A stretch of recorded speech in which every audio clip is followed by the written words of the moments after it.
ಇವಳೆ ನೋಡು ನಮ್ಮ ತಾಯಿ ಯಾವ್ರೆ ಕೊಟ್ಟ ಶಕ್ತಿಯು ಊರಿಗೆಲ್ಲ ಕಾವಲಾಗಿ ನಮ್ಮನೆಲ್ಲ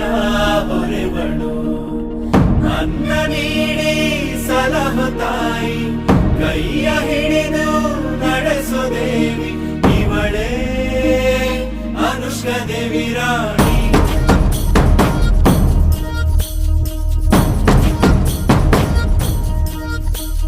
ತಲೆ ಮ್ಯಾಲೆ ಕಿರೀಟ ಕಣ್ಣಲ್ಲಿ ಮಿಂಚು ಮಹಾರಾಣಿಗದ್ದು ನೋಡು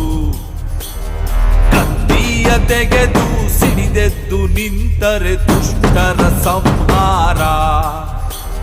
ಪರವಾಗಿ ಬಂದವಳು ಊರಿಗೆ ಶ್ರೀರಕ್ಷೆಯಾದವಳು